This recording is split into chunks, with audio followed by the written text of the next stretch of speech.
Welcome to this week's episode of the Drink Less, Feel Fresh Mondays weekly podcast. The reason why they're called Mondays podcast is because these sessions are recorded live. So if you're listening to this in the car on Spotify or you're watching this sitting at home on YouTube, you can head to, join us live, www.drinklessfeelfresh.com. You'll find access where you can register and you can rock out with Nat and I live. And if you have any questions or comments, you can comment them into the chat panel, which I'm keeping my eye on right now. And we'll even answer them on the spot for you. Today, I'm excited, Nat, because we're diving into we've never done this before. It's actually part 2, rolling off last week's episode. Yep. So last week, if you didn't listen to the podcast, jump on in there, but it's not relevant or essential for you to listen to this one. Last week, we spoke about what do you do when people are trying to hold you back? What do you do with family members and friends? What's going on there when you want to commit to, we're going to say a detoxing journey or changing your relationship with alcohol, obviously today, but the messages apply, right? For anything in life, any area where you're thinking, I want to grow and evolve and change the way I was behaving. Yep. What do you do when people are holding you back? And that was a juicy call, wasn't it? Oh, that was great. Yeah. It's we ended up saying, I think one of the common themes, I think you said something like, at the end of the day, nothing else really matters, right? Like other than those deep attachments to the people that we care about. Yeah. Yeah. And we started to go a little bit deep and we said that we would dive into this side of the topic. I don't know if you remember, Nat. I haven't spoken to you this morning about this. Okay, great. So today, today we're diving into the other side of the penny. We're diving into, I posted it on Facebook. I don't know if you saw it, Nat, this morning, because we often put up a post in the mornings reminding people about this call. And I titled this call, and I hope it's appropriate, because in my world it is, which is why everyone needs a dick in their life. Good. And I'm going to lean on you for this one. I know we spoke real surface level behavior change strategy last week along the lines of how do you make sure your time and your space is looked after. If someone's holding you back or saying have a drink or don't have a drink or just giving you a hard time, what do you do in that situation? And I want to lean on you here and just ask you that, and we'll probably just open this up to a conversation and see where it goes. Yep. Oh, but good. I would like you to open the rabbit hole for us, especially for some of our audience who might already fall into a category of the spiritual world and the energy world and always being the master of my results. And the famous quote that says, you don't see the world as it is, you see the world as you are. Yep. Nat, I want to start by saying, Nat, what does you don't see the world as it is, you see the world as you are mean? And second subpart here, it's so scary to dive into because some people are going to love it and some people are going to be like, no, it's not. Why do we attract? What is it within us that needs a dick to be a dick? Why do we need some people to hold us back? Why do we need, and I want to talk all about the hidden benefits and the attachments that create a life where we all need someone to push back against us. Okay. Oh, Tommy. That was a big intro for anyone listening. I'm sorry. We're going to start with a little story. Let's say you, me, and Darcy, our good friend Darcy, are on a bus together. We're going through a small town. We're on a golf tour. We're going through a small town. You're hungry. Darcy's wants to achieve stuff. And I'm horny. There you go. This is great. This is already great. New members, welcome to the Feel Fresh podcast, where we talk all things drinking less and feeling fresh with some random approaches. I love it. Okay, so we're on a bus. You're hungry. I'm horny. Darcy's feeling like he wants to achieve something. He's ready to start a business. We go through the same town. All you'll see is where to eat. You'll get to the end of the town and go, I saw a Chinese restaurant, I saw a Subway, I saw a mum and dad operation. Darcy will go through the same town and all he'll see is opportunities. What business could I put in there? I wonder how much that person makes. Could I jump in with that person? Is there opportunities here for me, etc., etc. Are you saying, this is interesting? Are you saying, let's say I see that there's 2 McDonald's in the town, and that Yep. is interesting to me because I'm like hungry. I wouldn't have Is there a seen them at chance all. Darcy? Yeah, you wouldn't have seen them. Is there a chance Darcy would have seen them and thought, maybe I should get into a franchise? Absolutely. So you're seeing the same objective. I look at the same Macca's and just see the very attractive person in the drive-thru. Got So it. what you mean, when we say we're in our own worlds, kind of like we see our world, is we have a giant lens of a projector that we push out into the world, our desires, our meanings. We're looking at the same object, but it means a totally different thing. I'll give you an example. I was teaching some mindfulness to a client, just the kind of basics of mindfulness. And I said, look, and her name was Moana. I said, Moana, I'm going to ask you a question now, and I'll just show you how different we all are. I said, I'm just going to say some words, and you're going to tell me what the words mean to you. Just tell me what they mean as soon as they're firm. I said child, and she said loved one. And then I said table, and she said eating place. And then I said mountain. And I said cliff, and she started to cry. And I was like, okay, tell me what's going on here. And she goes, well, cliff for me means dying place, because she had a friend die falling off a cliff. So her whole world, your whole world, you're not looking at the world. You're looking at your desires, your meanings, what they mean to you. So I look at a cliff and I don't cry. So we're in different worlds. So really, in layman's terms, we're always looking at the world through our representation of it as opposed to the world as it is. Yes, you're looking at it primarily through what you value and in order of those values. Mm-hmm. And you can't get away from that. Like a lot of guys in business be like, yeah, my family's my number one. You work 70 hours a week. No, it's not. You work 100 hours a week. What you value the most is what you do the most. That's how you see the world. That's fine. So this is a really clear approach for someone like we're pretty much talking about here in a very, it's deep, but it's also very simple the way you've said it. This is how we can could understand. go so deep, but let's just keep it there. Yeah. Yeah, I don't think we need to, because you're talking about the ultimate dilemma in everyone's life, which is their own contradictions, right? Yeah. Someone who's yelling, saying, I'm not angry. Someone who says, my family time matters most to me, and they're working 80 hours a week, as you said. Or someone who says, I'm really, I really value money, yet they live on the beach in Byron Bay and don't make any money. Like these contradictions that we live in of saying one thing and living a different life. Yes, perfect. That's exactly right. I don't want to interrupt your train of thought, but I kind of want to go straight here. How does that apply to when an individual goes, I'm so excited to drink less alcohol, and they immediately hear a family member or a friend go, oh, you'll never do that. Oh, that's a ridiculous journey. Or you don't have an issue with that. Just anything that's got to do with pushback. Or here, I bought you a bottle of Verve. You wouldn't say no to this $120 bottle I bought you. Anything that's pushing back. How does this apply to when it's the stuff that we don't even apparently want, like someone being a dick? Well, think about that, right? If my client and I asked her, what does a cliff mean to you? And she started crying. No, what does a cliff mean to me? A thing of beauty, actually, especially big ones. So what you can realize, if you start to really understand this, in that example, Tommy, what would happen if we just understood that we were the cliff, and they're literally just seeing what they want to see in us. If we can understand that from another person, we can be the cliff, we can be the object, knowing that what we mean to them is literally just in their world. It's called projective systems. That's what we got to last week, was projective systems. Here's a personal story. I rarely smoke cigars, but every now and then my brother was coming over last night. I bought one, sent him a video. I was like, look what I got. And he's like, oh, I'm not smoking anything. I'm kind of taking a break. And my first initial thought was, oh, no, come on, you'll be right. So like, it's so automatic because I wanted to share the experience, Now that's where my place was coming from. It's like, oh, I'm not going to be able to share this experience that I had planned. But it's still come out like, oh, just don't worry about that for a moment. Like, hang out with me.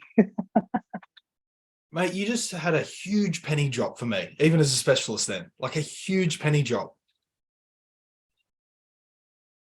are you kind of, oh yeah, I'm just going to share it how it came up for me. When you said that, what came up in my brain was, are we suggesting here that because we don't see the world as it is, we see the world as we are, we Exactly. also then directly struggle to see the world as it is Yeah, and let exactly. it go. That is the hardest thing ever. That is that is a quintessential point of, depending on how far you want to take your development. That is kind of like a philosopher's stone there. Can we see it Yeah. how it is and work with it? Yeah, I've never linked that before, done so much learning and lessons and hindsight and change regarding, I see the world as I am. And when I see a positive person, I go, that's what I want to see in myself. And when I see a negative person, if I want to take responsibility, it's like, why do I want to be treated like a dickhead right now? Yeah. But to understand it is hard to accept the world as it is, as in this example, it's hard to accept someone else as they are, because we're always looking at the world as we are. Through our wants. I wanted to share that experience. Yeah, and therefore there's that influence, that manipulation, that please be like me. Yes, exactly. Exactly right. It's all a lot of confirmation, because the more the world around you aligns with your projective system, the less you have to change or do anything. Or understand, less right there. Say that again. The more you, because we're in a projective system, we're seeing the world as we see it. The more we get people on board with our view, the less the world grates against us, the less we have to change, the less we have to understand, the less dissatisfied we are. So, but nothing changes that way. Like that's what a narcissist does. The narcissist grabs their immediate world and shapes it to exactly how they want it.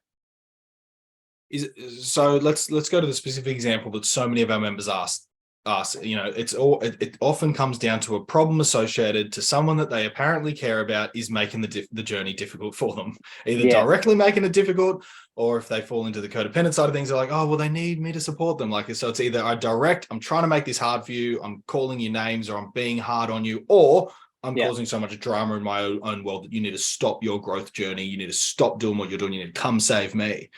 Yeah. What are a couple of the, you kind of said it, it's easy. What are the couple of the hidden benefits and repercussions of experiencing this, even if it's something we apparently don't like? What are a couple of the benefits that someone gets out of having a dick in their life? And I think, is it okay to go? Right. Like, it's so common, right?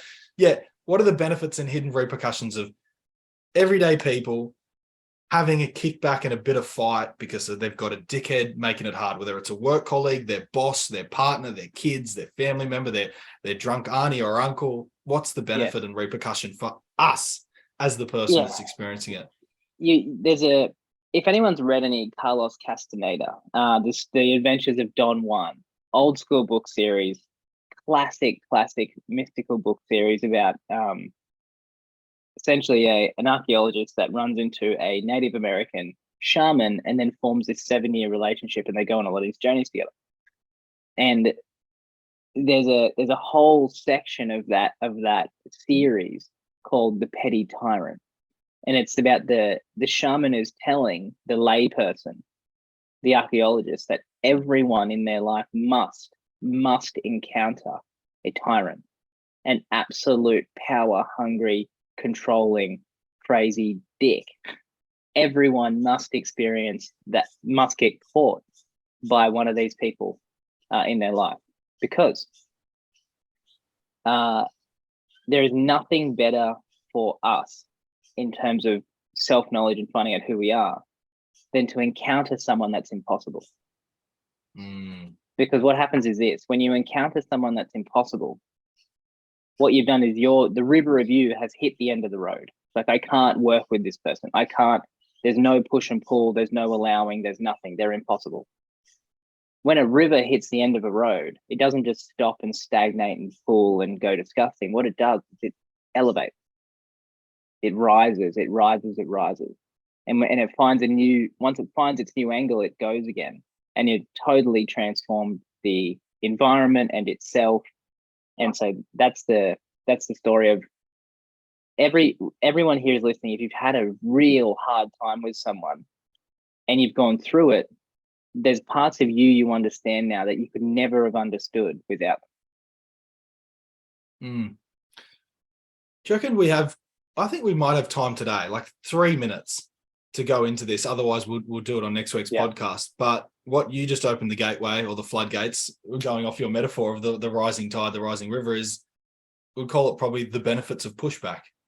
Yeah, absolutely. Do you think, like, I don't know, my personal experience of change, It's it's a necessary. foreign experience because it's so uncomfortable for us to see benefit in pushback. We like similarity. We like everyone to be on board. We like, well, I'm making the decision to drink less alcohol, so now everyone should drink less alcohol. And the minute we get a bit of pushback, it can be like, oh God, am I doing something wrong? Is this going to cause them harm? Is this, we can take on so much reflection to second guess ourselves. This could be a huge takeaway for someone new to the drink less journey, of realizing, hang on, even if I don't know what they are, is there benefits in this pushback?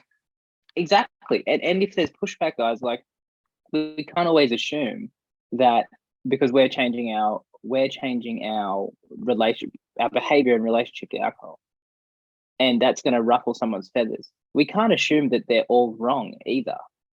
If they have criticisms, listen to them. I'll give you the best way to work with it. The best way to work with criticism is, I'll start again. If you instantly reject criticism, then you're not paying attention. But if any criticism comes your way and you instantly reject it, most likely it's true. Second part of that, if you're getting criticism, you got to let it wash through you. Imagine like you're sieving flour. You got to let it wash through you. Accept it, open up to it, let it wash through. Most of it might just wash through and leaves, you get nothing from it. But there's always something that grabs you in the criticism. And when something grabs you in the criticism, that's what you got to work with. Doesn't matter if they're being a dick about it or whatever. If someone's criticizing you, open to it. See what happens. Because whatever grabs, whatever interrupts you and makes you want to go back, then they've just showed you exactly where you need to work on. What is it, if anything? I could open up a Pandora's box here, Nat. What is it inside? What is it inside the human dynamic? I'm going to say. Yep. What is it inside the human dynamic that is, because that seems to me that's a searching. There's something in your psychological and spiritual DNA that's saying, I want this person over here in your representational system to trigger and push back for you. And you're suggesting that's because there's gold in it and it's the way for you to move forward. Like, what is it that's driving that? Because on one side of it, the psych's going, no, I hate that person gave me criticism. Oh my God, they drive me insane. But you and I are suggesting that there's so much theory to suggest we need that. We're attached to that. There's something in that for us. If there wasn't anything in that for us, it wouldn't be relevant. And what's not relevant is not in our lives. What is it that's driving that? Well, the first thing is that you can get stuck in projective systems. So they're going to project into you, oh, we'll just have a drink with me. What are you doing? Like, this is silly. This is what we've always done. If you bite, you're just doing the same thing to them. So you're also, in my experience too, if you start a detox journey, I did this for years now. If you start a detox journey and everyone's like, good on you, Tom. And then one person goes, oh, come on, it's fine. I have a drink. And then I drink. What I noticed I was doing was I'd stopped giving myself conscious permission to drink. And then my brain just found a really elusive strategy. It's like, well, what if your mate tells you to do it? And it felt like, it wasn't really me. And then I didn't blame myself. 24 hours later, I started blaming that friend. So I totally hear what you mean by made me do it. Yeah. We are so sneaky, aren't we? At either letting ourselves off the hook. So you're exactly right. It's you got to be careful not to get stuck in the trap of, okay, if everyone feels like they're coming at me. If you go, I'm not supportive, they're not doing this, they're not doing that, then you're just buying into their projective system, and there's most likely an attachment there. No, I'm going to zip my lips on that question there. I'm going to zip my lips because this has been gold, and without overwhelming or going too far into it. And you can jump into a bit, Nat. How do you think that went so far? Do you think that's a nice bite-sized chunk for someone to? Let's summarize two things. Let's summarize two things. The first thing is that you're seeing the world, but you're also seeing your projection of it. And that's the meaning side. So there's object and meaning. Put them together and you've got a whole picture. Object being headphones, meaning this is a work tool for me. Object being headphones, for someone else it could be entertainment thing. Right? So we're looking at the same object, but we're associating different meanings. The different meanings means we use it different. And we're in an arena of action, Tommy. This world is an arena for action. So when I see object, headphones, work thing, I know how to use these for work. When someone says entertainment thing, they're going to use it for entertainment. They won't need to know how to use it. The two sides of that, as you said, what you said before, Tommy, is yes, we've got to see the world as it is. Absolutely. We've got to see it how we see it. And then we've got to see it how it is. We've got to see it. Yeah, we've got to hold both. When you said that, this is, I think a fair few of our listeners might resonate. They'll either be on one side of the coin or they'll be in the transition phase. Yep. I never looked at that from object. I always thought like man-made as opposed to natural. But when you said it, I thought, oh yeah. I used to look at objects and people, and my meaning used to be, hold me back. It was always people, hold me back. There you go. But now I look at people and I go, resourceful tools to move forward. Yeah. And it's funny. 10 years ago, heaps of people giving me a hard time, making it hard. These days, heaps of people. How you doing? Can I help? What's going on? How's your nutrition? It's funny. Exactly. It's almost funny, isn't it? Yeah. Yeah. Exactly right. Exactly right. And because you know how I like to wrap things in a little bow, for anybody that's listening, we all need a dick in our lives. If you can reframe and walk away with that and notice that the pushback is healthy or at least has wisdom in it, that in itself can be a game changer. Imagine if the person that was giving you pushback wasn't in the way. Imagine if they were the way. Imagine even if you could just take a breath next time you cop a little bit of whatever it is that feels like pushback and think, I don't know all the answers right now, but maybe I do need this person. Maybe they motivate me. Maybe they drive me. Maybe they cause me frustration and that makes me motivated to keep going. Yes. Yes. The one core message of the petty tyrant, this whole this Don Juan story, is that the most valuable things you watching this, listeners, the most valuable thing you know and understand in you have only come from the hardest things in your life. You actually can't pull those things apart. What you love and treasure about you and what you understand only comes through challenge. Wrap that up with the word tyrant, because I think that was great how you said it, because it's like an aggressive word, isn't it? Tyrant. It is an aggressive word, yeah. If you can start with that, like everything else feels looked after. Like the minute you say that word tyrant, I think about the 2 or 3 most difficult tyrants I've ever experienced in my life. Impossible people. Yeah, but as you said, most of my personal development has come off the back of resisting, pushing back, and trying to figure out those tyrants.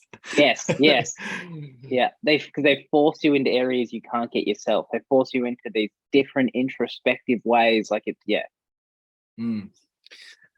That I reckon we bite the tongue, because we could go on all morning as we normally do on the Feel Fresh Monday podcast.